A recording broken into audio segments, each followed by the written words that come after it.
आज 8 अप्रैल है, दिन बुधवार। आइए जानते हैं बिहार की 30 फटाफट बड़ी खबरों को। और इस न्यूज को आप किस जगह से देख रहे हैं हमें कमेंट बॉक्स में जरूर बताएं।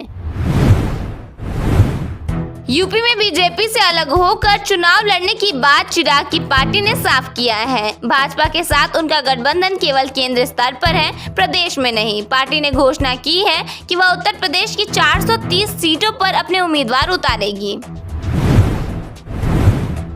हावड़ा में सम्राट ने कहा कि बंगाल में बंगाली ही मुख्यमंत्री होगा। इस दौरान उन्होंने ममता सरकार की तुलना लालू राज से की और कहा कि प्रधानमंत्री मोदी के एक फोन पर पुतिन ने युद्ध रोक दिया था।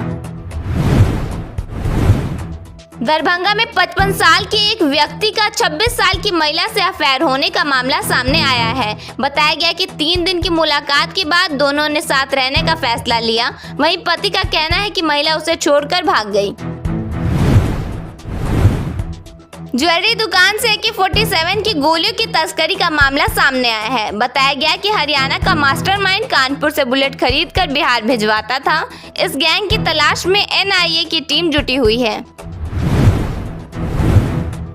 बेगूसराय में इंटर के एक छात्र की हत्या कर दी गई। उसका शव घर से 500 मीटर दूर खेत में मिला।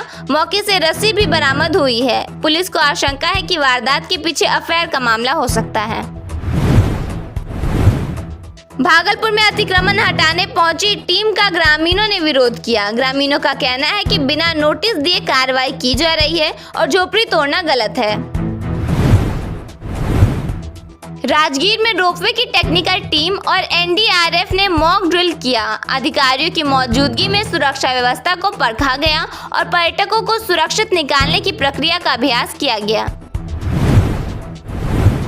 नगर विकास आवास विभाग ने फैसला लिया है कि पदाधिकारी और कर्मी केवल एक ही बार कंपटीशन एग्जाम दे सकेंगे। दोबारा परीक्षा देने के लिए उन्हें अपनी नौकरी छोड़नी होगी। मुजफ्फरपुर में अवैध गैस रिफिलिंग रैकेट का भंडाफोड़ किया गया है। मौके से नेपाल नंबर का टैंकर, एक पिकअप वैन और 54 सिलेंडर जब्त किए गए हैं, जबकि तस्कर फरार हो गए। बेगूसराय में जिस जगह पिता की हत्या हुई थी वहीं बेटे को भी अपराधियों ने गोली मार दी। बताया गया कि युवक अपनी पत्नी की डिलीवरी के लिए बेंगलुरु से घर आया था। बेगूसराय में तस्करों ने एक सरकारी स्कूल के शौचालय को गोदाम बना रखा था। इसी बीच एक 4th क्लास का बच्चा शराब पीकर घर पहुंच गया, जिससे इलाके में हड़कंप मच गया। आज बिहार के सभी 38 जिलों में बारिश को लेकर अलर्ट जारी किया गया है। मौसम विभाग ने 8 से 9 अप्रैल को कई जिलों में भारी बारिश की चेतावनी जारी की है। बिहार के बिजली कंज्यूमर्स को सरकार ने राहत दी है। अब 3 दिनों के अंदर बिजली कनेक्शन दिया जाएगा। अगर समय के अंदर बिजली कंज्यूमर्स को यह सुविधा नहीं मिली तो उन्हें जुर्माना भरना पड़ेगा। JDU के ऑफिशियल X अकाउंट के जरिए यह जानकारी दी गई है। बिहार में मौसम तेजी से बदलने वाला है। मौसम विभाग ने कई जिलों के लिए येलो अलर्ट और ऑरेंज अलर्ट जारी कर दिया है। पटना मौसम विज्ञान केंद्र के अनुसार 8 और 9 अप्रैल को मौसम सबसे ज्यादा खराब रह सकता है। इन दिनों तेज हवा, बारिश और आंधी का असर ज्यादा देखने को मिलेगा, इसलिए लोगों को सावधान रहने की सलाह दी गई है। उत्तर बिहार के जिलों में ज्यादा असर देखने को मिल सकता है। बिहार में कृषि विभाग के उद्यान निदेशालय को मखाना वैल्यू चेन में इनोवेशन के लिए प्रतिष्ठान golden peacock innovative product service award 2026 से सम्मानित किया गया है। यह सम्मान न सिर्फ बिहार के किसानों की मेहनत का परिणाम है, बल्कि राज्य की बदलती कृषि तस्वीर की भी झलक देता है। देश के कुल मखाना उत्पादन का लगभग 85% हिस्सा केवल अकेले बिहार से आता है। उद्यान निदेशालय ने पिछले कुछ वर्षों में मखाना के उत्पादन से लेकर उसके प्रोसेसिंग, ब्रांडिंग, पैकेजिंग और निर्यात तक की पूरी वैल्यू चेन को आधुनिक बनाने के लिए जो मेहनत की है, यह अवार्ड उसी का परिणाम है। राजगीर के रोपवे का मजा 8 अप्रैल से 20 अप्रैल तक टूरिस्ट नहीं ले सकेंगे। रत्नागिरी पर्वत पर स्थित रोपवे भारत का सबसे पुराना और प्रसिद्ध माना जाता है। रोपवे के जरिए लोग खूबसूरत वादियों का आनंद ले पाते हैं। हर रोज काफी संख्या में लोग राजगीर घूमने के लिए पहुंचते हैं। Glass bridge, zoo safari, Talkatora झील के अलावा यहाँ कई टूरिस्टों के लिए फेमस जगहें हैं। समर वेकेशन में यात्रियों की बढ़ती भीड़ को संभालने के लिए रेलवे ने खास तैयारी की है। दानापुर से पुणे और मुंबई, साथ ही समस्तीपुर से मुंबई के लिए समर स्पेशल ट्रेन की शुरुआत की जा रही है। इससे बिहार के हजारों यात्रियों को कंफर्म टिकट और आरामदायक सफर में बड़ी राहत मिलेगी।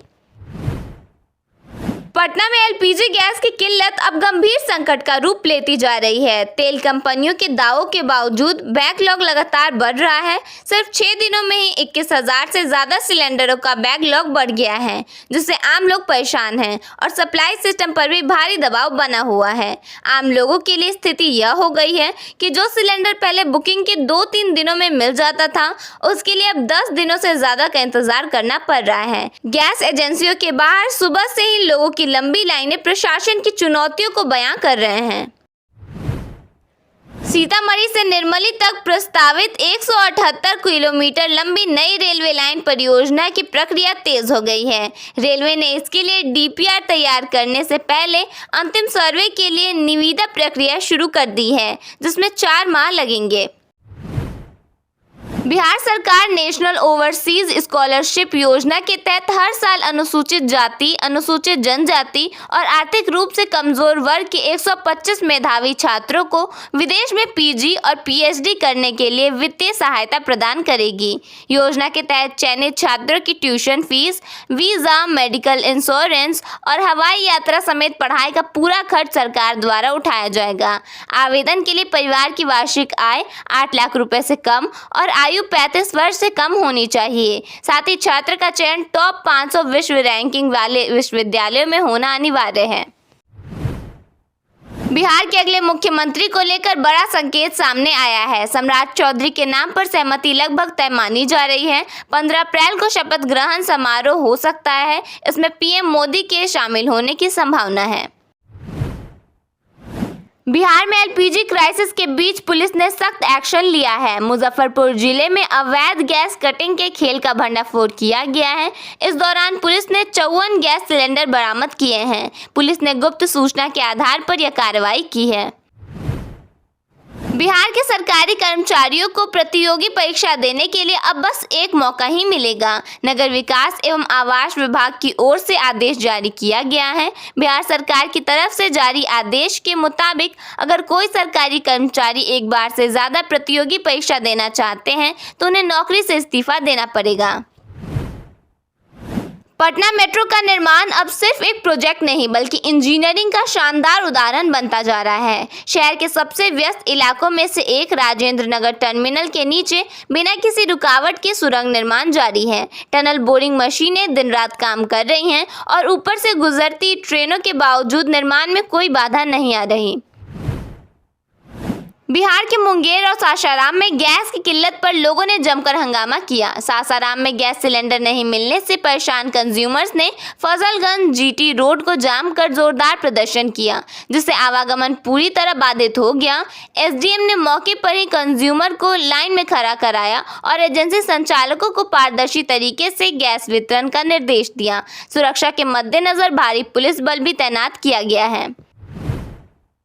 पटना में ट्रैफिक के झंझट को कम करने के लिए कई रोड प्रोजेक्ट्स पर काम किया जा रहा है। इसी क्रम में मीठापुर से सिपारा के बीच एलिवेटेड का निर्माण किया जा रहा है, जो कि सितंबर में पूरा हो जाएगा। अब न्यू बाईपास के साथ सिपारा पुल के ऊपर काम बाकी रह गया है। सिपारा पुल के ऊपर बनने वाले एलिवेटेड रोड पर 4 गार्डर का काम पूरा हो चुका है। 2 गार्डर चढ़ाने का काम बाकी है।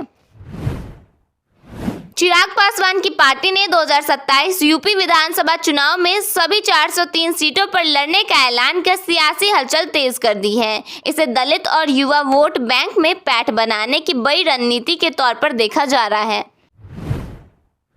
पूर्णिया के जिलाधिकारी अंशुल कुमार ने खेत में उतरकर गेहूं की कटाई में भाग लिया। क्रॉप कटिंग कार्यक्रम में प्रति हेक्टेयर 25 क्विंटल गेहूं उत्पादन का आकलन किया गया। उन्होंने किसानों को वैज्ञानिक खेती और सरकारी योजनाओं का लाभ लेने की सलाह दी। बिहार सरकार ने वर्ष 2026-27 के लिए कोयला आपूर्ति श्रृंखला में आने वाली बाधाओं को दूर करने हेतु एक ठोस कार्य योजना तैयार की है। विभाग कोयला आवंटन, परिवहन, भंडारण और वितरण की विस्तृत समीक्षा करेगा ताकि भविष्य में थर्मल पावर प्लांटों की बढ़ती मांग को पूरा किया जा सके। समीक्षा के आधार पर एक विस्तृत रिपोर्ट तैयार की जाएगी जिससे राज्य की कोयला आपूर्ति व्यवस्था को अधिक सुचारू और प्रभावी बनाया जा सके।